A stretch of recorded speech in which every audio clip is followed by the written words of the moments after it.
In the state of Florida, wrongful death claims are governed by their own statute. So their own statute that pretty much tells you what the process is and what it involves. If you've lost a loved one, which is very tragic, you're going to have a lot of questions and you're going to need the answers.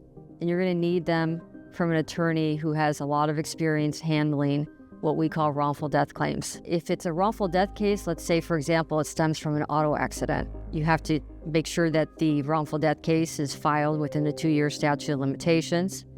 You need to do the due diligence and investigation to make sure that you're speaking with a traffic homicide investigator, for example, that you're tracking down any and all witnesses, that you're taking statements, that you're putting the insurance company on notice who may insure the other vehicle that was involved. And all of these things need to be done in a very timely manner because you want to make sure that whatever evidence is important to that wrongful death claim, that it's preserved. And so at Farah Farah, we have the experience to handle those claims.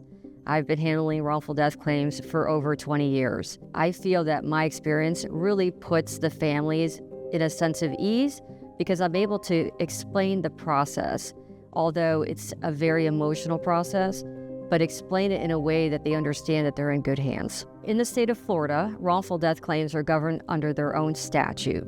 And the only individuals that can pursue wrongful death claims are considered survivors. And so if there is a surviving spouse, the surviving spouse can bring the death claim on behalf of the estate of their loved one. If there is no surviving spouse, but there are surviving children, what's different about the wrongful death statute compared to the medical malpractice statute is that under the wrongful death statute in Florida, adult surviving children can bring a claim for their lost parent. And if there is no surviving spouse or any surviving adult children, then the parent of the individual that was killed in a very tragic accident, that parent can bring a wrongful death claim on behalf of their lost child, even if it's an adult child. So those are the differences in a wrongful death case in the state of Florida versus a medical malpractice case where the surviving children have to be a certain age. And at Farah Farah, we have a tremendous amount of experience